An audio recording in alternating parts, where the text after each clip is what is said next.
साथ संगत जी बड़े प्यार से कहिए धन निरंकार जी। साथ संगत जी आप हमारे चैनल पे नए हैं तो चैनल को सब्सक्राइब जरूर कर दें। अभी पूरा भारत वर्ष में नवरात्रि का माहौल चल रहा है। कुछ ही दिनों में देवी माँ दुर्गा माता का दर्शन होने वाला है। तो आज हम इसी टॉपिक पे बात करेंगे कि क्या निरंकारी संत महात्मा दुर्गा माता का दर्शन कर सकते हैं? क्या वह नवरात्रि पूजा मना सकते हैं? क्या वह अपने घरों में कलश रख सकते हैं? क्या वह नवरात्रि पूजा कर सकते हैं या नहीं कर सकते हैं? सारा कुछ जानकारी आप सभी संत महापुरुषों को इसी वीडियो में देने वाले हैं। तो आप सभी वीडियो में बने रहिए और दास से अगर कुछ भी बोलने में गलतियां हुई हो तो दास को नादान बालक समझकर क्षमा करिए और कमेंट बॉक्स में जरूर बताइए कि क्या गलतियां हुई है। तो सबसे पहले आज आप सभी संत महापुरुषों को दास यह बताना चाहेगा कि चाहे नवरात्रि पूजा हो या होली हो, दिवाली, दशहरा, कुछ भी हो, चाहे छठ हो या दिवाली हो, सबसे पहले आप सभी संत महात्मा यह जान लीजिए कि हमारा जो निरंकारी मिशन है, जो हमारा सतगुरु माता सुदीक्षा जी है, अभी वर्तमान में वह हमें कोई भी पूजा पाठ करने से अभी रोका या प्रतिबंध नहीं लगाया है। जैसे कि आप सभी संत महात्मा जान रहे हैं कि हमारा जो निरंकारी मिशन है वह कोई भी पूजा पाठ करने से आपको प्रतिबंध नहीं लगाता है। आपके ऊपर की आप या नहीं कर सकते हैं, आप वह पूजा नहीं कर सकते हैं, आप यह पूजा नहीं कर सकते हैं। आप यह आप पर निर्भर करता है कि आप क्या कर सकते हैं। आप पूजा कर सकते हैं या नहीं कर सकते हैं। सबसे पहले आप सभी संत महापुरुषों को जान ले, अगर आप निरंकारी मिशन में है तो आपको यह समझाया जाता है कि आप एक को जानो, एक को मानो और एक हो जाओ। क्योंकि सबसे पहले आप यह जान लीजिए कि जो देवी दुर्गा या कोई देन है, सब सतगुरु माता जी है। चाहे देवी दुर्गा वह सब एक ही होती है। प्यारी साथ संगत जी, कोई भी नाम भले ही अलग अलग हो लेकिन काम एक ही है। सारा भगवान एक ही है। हम उसको अलग अलग जगहों पर और अलग अलग रूप में देख के उसे पूजा करते हैं। तो आप सभी संत महापुरुषों को दास यही बताना चाहता है कि निरंकारी मिशन हमें कोई भी पूजा पाठ करने से प्रतिबंध नहीं लगाता है। लेकिन आपको सबसे पहले यह जानना होगा कि आखिर हम पूजा पाठ कर सकते हैं या नहीं कर सकते हैं। उसके लिए सबसे पहले आप सभी संत महात्मा इस वीडियो को देखिए। एक ऐसे ही गांव की कहानी, जो एक गांव में निरंकारी मिशन के लोग रहते थे और वह लोग ऐसा ही काम करते थे। तो देखिए उनके साथ क्या हुआ, कैसे हुआ, सारा कुछ घटना दास्त विस्तार से इस वीडियो में आप सभी के पास भेजने जा रहा है या रखने जा रहा है। तो चलिए वीडियो को लास्ट तक करते हैं। तो बड़े प्यार और सत्कार से कहना, धन निरंकार जी, बहुत समय पहले की बात है। एक गांव में महात्मा निर्मल दास जी रहते थे। वह निरंकारी संत थे जो हमेशा प्रेम, सेवा और सच्चाई का उपदेश देते थे। गांव में नवरात्रि का महीना शुरू हुआ था। चारों ओर भक्ति का वातावरण था। मंदिरों में आरती, ग्रहण में व्रत और भजन। गांव वाले रोज महात्मा जी को भी आमंत्रित करते थे। महात्मा जी, आइए और माता रानी की पूजा में हमारे साथ बैठिए। प्यारी सास संगत जी, महात्मा जी मुस्कुराकर कहते, भक्ति केवल दीप जलाने और फूल चढ़ाने से पूरी नहीं होती है। भक्तों, असली नवरात्रि तब होती है जब मन में गुस्सा, लालच और ईर्ष्या पर विजय पा लो। गांव वाले उनकी बात सुनते और कुछ को लगता कि पूजा पाठ ही सबसे बड़ा धर्म है। नवरात्रि का 5वां दिन था। गांव में अकाल पड़ा हुआ था। कई खेते सूखे पड़े थे। कुएं का पानी भी कम हो गया था। लोग चिंतित थे। व्रत तो रख रखे हैं, लेकिन भूखों को खिलाने के लिए अनाज ही नहीं बचा था। तभी महात्मा जी ने गांव के मंदिर में सबको इकट्ठा किया और बोला, माता शक्ति केवल मूर्तियों में नहीं, सेवा में भी प्रकट हो सकती है। आज हम सब मिलकर अपने पास जितना भी अन्न है, गरीब और भूखों में बांट देंगे। गांव वालों ने सोचा, अन्न तो बहुत कम है, बांटेंगे तो सबको कैसे मिलेगा। लेकिन महात्मा जी ने श्रद्धा से माता रानी के चरणों में एक थाली रखी और प्रसाद प्रार्थना की, हे माँ, यह अन्न तो थोड़ा है, पर आपकी कृपा से सबका पेट भर जाएगा। देवी माँ की कृपा जैसे ही लोगों ने गरीब और बच्चे को अन्न बांटना शुरू किया, एक अजीब चमत्कार हुआ। थाली में अन्न खत्म ही नहीं हो रहा था।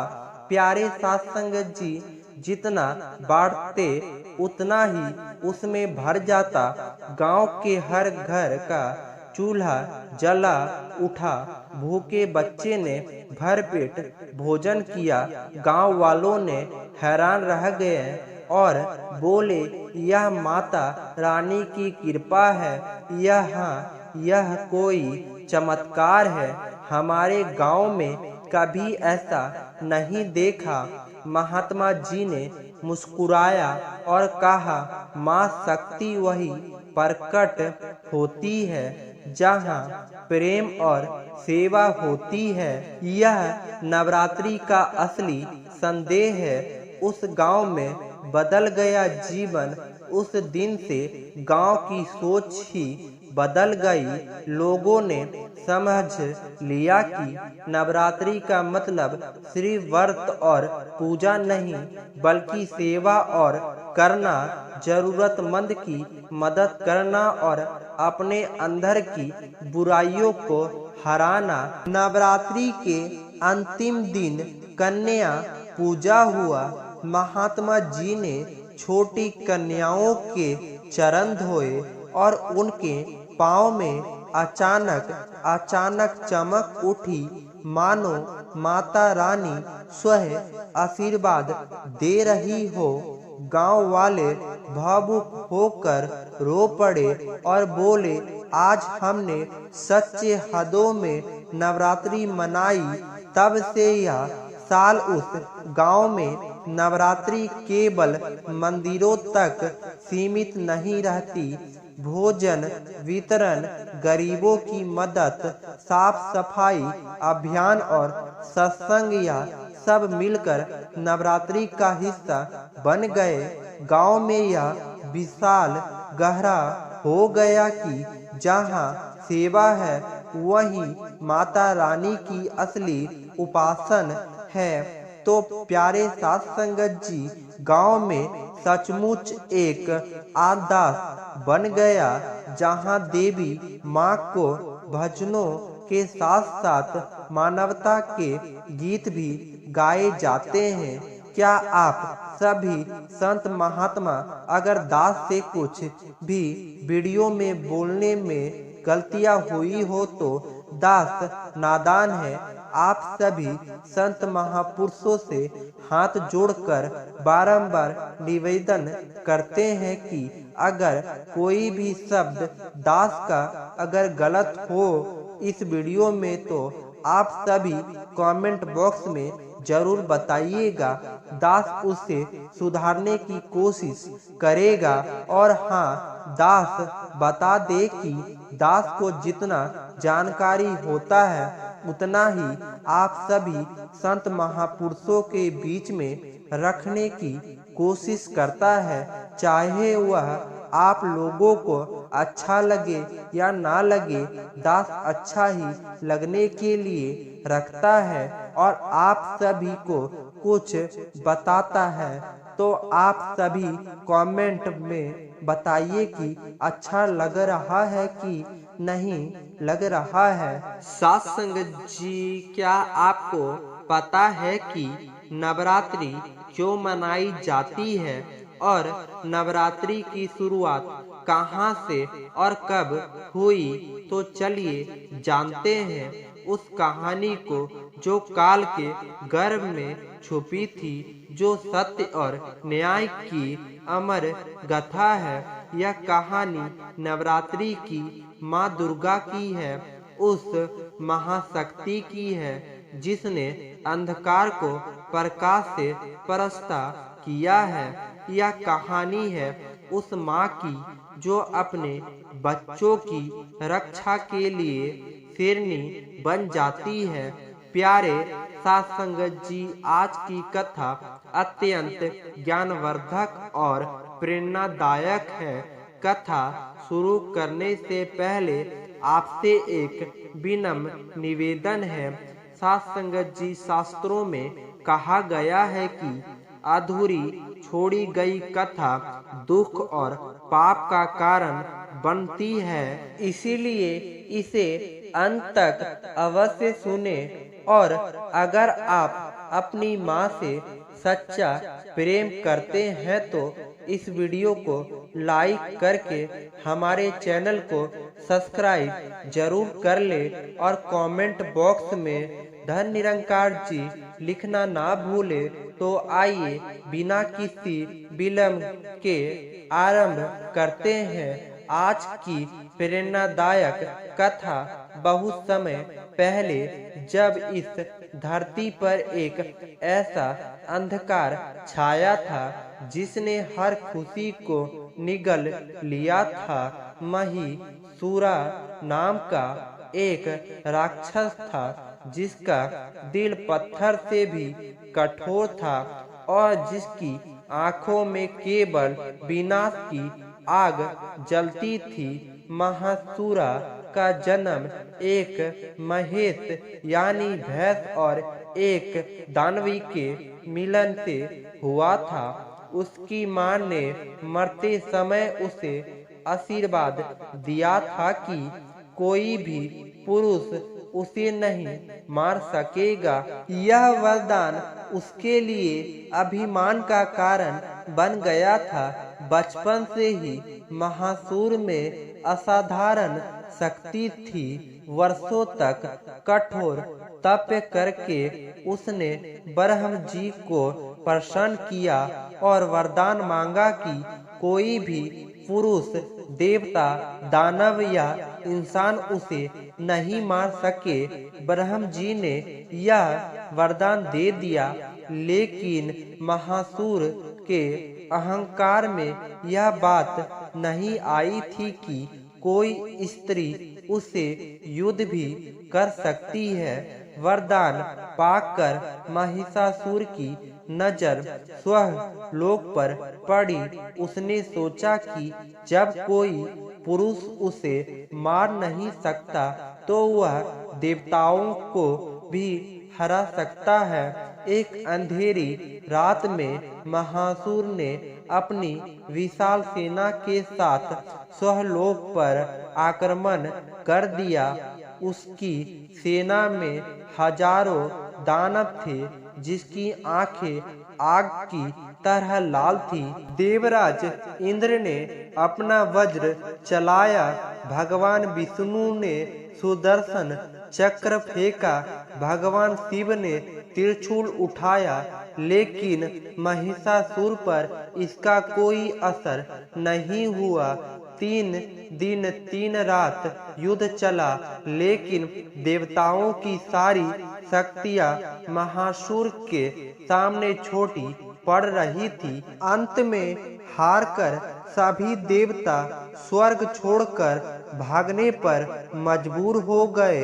महिषासुर ने स्वर्गलोक पर कब्जा कर लिया और इंद्र के सिंहासन पर बैठकर देवताओं के सारे अधिकार छीन लिए। स्वर्ग में महिषासुर का आधिपत्य छा गया। उसने अप्सराओं को कैद कर लिया और गंधर्वों को अपना दास बना लिया। वह लोग जो कभी संगीत और खुशी से भरा रहता था, वह अब रोने और चीखने की आवाजों से भर गया। स्वलोक पर महिषासुर के कब्जे का असर धरती पर भी पड़ने लगा। सूर्य और चंद्र उसके नियंत्रण में होने से मौसम का चक्र बिगड़ गया। कभी तेज धूप पड़ती, कभी भयानक बारिश होती, जिसकी वजह से खेतों में फसल नहीं उगती थी। नदियां यह तो सूख जाती या बाढ़ से भर जाती। पेड़ों पर फल नहीं आते थे, पशु पक्षी परेशान थे। इंसानों की हालत और भी खराब थी। भूख और प्यास से लोग तड़प रहे थे, बीमारियां फैल रही थी, बच्चे रो रहे थे और माताएं उन्हें चुप कराने के लिए खुद रो रही थी। सबसे दुख बात यह थी कि लोग प्रार्थना करते थे, लेकिन उनकी प्रार्थनाएं स्वर्ग तक नहीं पहुंच पा रही थी। मंदिरों में पुजारी निराश होकर बैठे थे। लोग सोचने लगे थे कि शायद धर्म हार गया है। स्वर्ग से निकले गए देवता इधर उधर भटक रहे थे और उनकी दशा बहुत दयनीय थी। जो कभी सुनहरे सिंहासनों पर बैठते थे, वे अब जंगलों में छुप रहे थे। सबसे ज्यादा दुख की बात यह थी कि धरती से लोग की पुकार उन तक पहुंच रही थी, लेकिन वे कुछ नहीं कर सकते थे। एक दिन सभी देवता एक जगह इकट्ठे हुए। तब इंद्र ने कहा, हमने अपने अहंकार में यह नहीं सोचा था कि हम भी हार सकते हैं। विष्णु भगवान ने कहा, यह सिर्फ शक्ति की हार नहीं है, यह हमारी सोच की भी हार है। हमने सोचा था कि पुरुष शक्ति ही सब कुछ है। फिर शिव भगवान ने कहा, ब्रह्मांड में जो सबसे बड़ी शक्ति है वह है शक्ति स्वयं, और शक्ति का रूप माँ है। हमें माँ की शरण में जाना होगा। सभी देवताओं ने निर्णय लिया कि वे आदि शक्ति माँ भवानी के पास जाकर विनती करेगा। हिमालय की सबसे ऊंची चोटी पर जहाँ बर्फ हमेशा चमकती रहती है और हवा में दिव्यता का एहसास होता है, सभी देवता इकट्ठे हुए। उनके दिल में शक्ति थी और आंखों में आंसू थे। इंद्र ने सबसे पहले प्रार्थना शुरू की। उनकी आवाज में दर्द था।